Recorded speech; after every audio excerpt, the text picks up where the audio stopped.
नमस्कार. बघा, आपल्या प्रत्येकालाच असं वाटत असतं की आपलं कुटुंब एक आदर्श कुटुंब व्हावं, जिथे प्रेम असेल, आदर असेल, चांगले संस्कार असतील. पण हा विचार, हे स्वप्न सत्यात उतरवायचं कसं? चला, आजच्या या विशेष चर्चेमध्ये आपण नेमका हाच मार्ग शोधूया, एका सुसंस्कृत कुटुंबाच्या निर्मितीचा मार्ग. आपली ही जी चर्चा आहे ती पंडित श्रीराम शर्मा आचार्यजी यांनी लिहिलेल्या सुसंस्कृत परिवार के निर्माण में हमारी भूमिका या अतिशय मौल्यवान हिंदी पुस्तकावर आधारित आहे. चला, तर त्यांच्याच दूरदृष्टीतून हा विषय अधिक खोलात जाऊन समजून घेऊया. आज आपण 5 मुख्य टप्प्यांमधून जाणार आहोत. सगळ्यात आधी कुटुंब निर्मिती ही एक महाक्रांती कशी आहे हे पाहू. मग घराचा पाया मजबूत करणाऱ्या पंचशील तत्वांबद्दल बोलू. त्यानंतर प्रगतीचे 2 महत्त्वाचे स्तंभ म्हणजे श्रम आणि शिक्षण यांचं महत्त्व समजून घेऊ. पुढे कौटुंबिक व्यवस्था आणि सामूहिकता यावर चर्चा करू आणि शेवटी या सगळ्याला एकत्र आणणाऱ्या संघटन शक्तीबद्दल जाणून घेऊ. तर मग सुरुवात करूया आपल्या पहिल्या मुद्द्यापासून. कुटुंब घडवणं हे काही साधंसुद्धा रोजचं काम नाहीये. नाही, ही तर एक महाक्रांती आहे. आणि यातली सगळ्यात इंटरेस्टिंग गोष्ट काय माहितीये? या क्रांतीचं खरं नेतृत्व आहे ते महिलांच्या हाती. हो, हे अगदी खरं आहे की पुरुषांचा पाठिंबा खूप महत्त्वाचा आहे. पण या पुस्तकानुसार या बदलाची खरी मशाल आहे ती जागृत महिलांच्या, म्हणजेच गृहलक्ष्मींच्या हातात. त्या फक्त घराच्या सदस्य नाहीत, तर त्या या मोठ्या सामाजिक बदलाच्या खऱ्या मार्गदर्शक आहेत. ठीक आहे, पण मग प्रश्न असा येतो की एका सुसंस्कृत आणि मजबूत घराचा पाया नक्की कशावर टिकून असतो? चला, आता त्या मूळ तत्वांकडे वळूया जे हा पाया बनवतात. इथे कौटुंबिक पंचशील ही एक खूप सुंदर संकल्पना मांडली आहे. हे ना, जणू एका नैतिक होकायंत्रासारखा आहे. एक असा मार्गदर्शक नकाशा जो आपल्याला योग्य दिशा दाखवतो. यात जीवनाच्या 5 महत्त्वाच्या क्षेत्रांमध्ये शिस्त पाळण्यावर भर दिला जातो, ज्यामुळे आपलं जीवन अधिक अर्थपूर्ण आणि कर्तव्यनिष्ठ बनतं. हीच आहे ती 5 महत्त्वाचे क्षेत्र: भावनिक, चारित्रिक, कौटुंबिक, आर्थिक आणि हो, सामाजिक. आणि याची रचना किती सुंदर आहे बघा. सुरुवात होते आपल्या भावनांवर ताबा मिळवण्यापासून. त्यातूनच आपलं चारित्र्य घडतं. त्याचा थेट परिणाम आपल्या कुटुंबावर होतो. मग येतं आर्थिक स्थैर्य. आणि शेवटी आपण समाजासाठी एक जबाबदार नागरिक म्हणून उभे राहतो. म्हणजे हा खरं तर एका संपूर्ण विकासाचा जणू आराखडाच आहे. आता बलिवैश्व ही केवळ एक जुनी परंपरा नाही, तर ती एक रोजची आठवण आहे. रोजच्या जगण्यात एक छोटासा त्याग किंवा सेवाभाव ठेवला की आपल्याला आपल्या मोठ्या जबाबदाऱ्यांची, म्हणजे पंचशील आणि समाजाप्रती असलेल्या कर्तव्यांची सतत आठवण करून दिली जाते. चला, घराचा पाया तर आपण रचला, पण त्यावर प्रगतीची इमारत कशी उभी राहणार? त्यासाठी 2 मजबूत स्तंभ आवश्यक आहेत. एक म्हणजे उत्पादक श्रम आणि दुसरा म्हणजे समृद्ध शिक्षण. इथे 2 गोष्टी समोरासमोर आहेत. एका बाजूला आहे आळस, जो घरात फक्त नकारात्मकता आणि अपयश घेऊन येतो, आणि दुसऱ्या बाजूला आहे मेहनती स्वभाव, जो केवळ पैसा किंवा आर्थिक समृद्धीच नाही, तर घरातल्या प्रत्येकाचं चारित्र्यही घडवतो.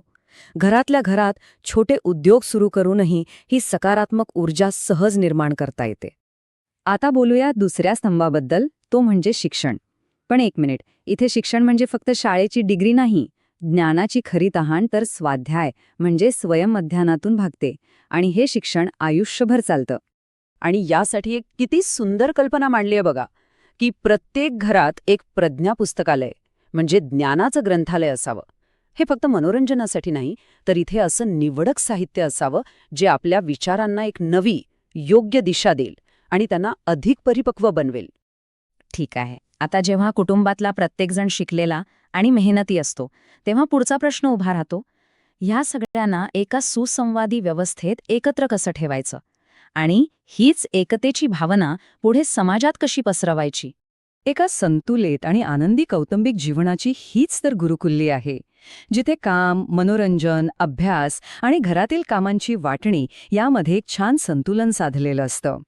यामुळे फक्त कामं हलकी होत नाहीत, तर नात्यांमधला एकोपा आणि प्रेमही वाढतं. चला, आता आपल्या पारंपरिक संस्कारांकडे एका अगदी नवीन दृष्टिकोनातून पाहूया. हे फक्त मुलांसाठी साजरे करायचे सण किंवा उत्सव नाहीत. खरं तर मुलांच्या चांगल्या विकासासाठी आई-वडिलांनी स्वतःला कसं घडवायचं याचं हे एक प्रशिक्षण आहे. प्रत्येक संस्कार हा पालकांसाठी शिकण्याची एक मोठी संधी आहे. हे पहिले 5 महत्वाचे संस्कार आहेत जे मुलाच्या आयुष्याचा भक्कम पाया रचतात. मुलाच्या जन्माच्या आधीपासून ते त्याच्या शिक्षणाची पहिली पायरी चढण्यापर्यंत प्रत्येक टप्प्यावर पालकांना त्यांच्या जबाबदारीची जाणीव करून देण्यासाठी हे संस्कार तयार केले गेले आहेत. आणि शेवटी एक गोष्ट लक्षात घ्यायला हवी की एक कुटुंब एकट्याने हे सगळं नाही करू शकत. वैयक्तिक प्रयत्नांना एका मोठ्या सामूहिक शक्तीची जोड मिळणं खूप गरजेचं आहे. आणि इथेच एका सुनियोजित संघटनेचं महत्त्व आपल्याला कळतं. या संपूर्ण प्रवासातलं सगळ्यात मोठं आव्हान कोणतं असेल तर ते आहे लोकांच्या मनात खोलवर रुजलेल्या सवयी आणि त्यांचे विचार बदलणं. हे सोपं काम नाहीये. यासाठी एका अशा संरचित प्रणालीची गरज आहे जी श्रद्धेवर आणि नैतिक मूल्यांवर आधारलेली असेल. यालाच इथे धर्मतंत्र म्हणजेच नैतिकतेवर आधारित व्यवस्था असं म्हटलं आहे. शाखा संघटनांसारख्या सामाजिक संस्था इथेच एक मोठी भूमिका बजावतात. त्या एका मार्गदर्शकाप्रमाणे काम करतात. कुटुंबांना यशस्वी होण्यासाठी जे काही मार्गदर्शन, प्रशिक्षण आणि संसाधने लागतात ती पुरवण्याचं काम या संस्था करतात. आता आपण समारोपाकडे आलो आहोत. तर मग स्वतःलाच एक प्रश्न विचारूया. आपण हे जे सगळं बोलतोय या संपूर्ण प्रयत्नांचा अंतिम उद्देश तरी काय आहे? याचं महत्त्व काय? तर मग या सगळ्या चर्चेतून आपण काय शिकलो? काही मुद्दे नक्कीच लक्षात ठेवण्यासारखे आहेत. 1. कुटुंब निर्मिती ही एक महिलांच्या नेतृत्वात होणारी क्रांती आहे. 2. पंचशील आणि बलिवैश्व यांसारखी तत्त्व फक्त ऐकायची नाहीत, तर ती आचरणात आणायची आहेत. 3. श्रमातून आळसाला दूर करायचं आणि स्वाध्यायाने आपलं ज्ञान वाढवायचं. 4. संस्कारांकडे केवळ एक परंपरा म्हणून नाही, तर कौटुंबिक प्रशिक्षणाची एक संधी म्हणून बघायचं.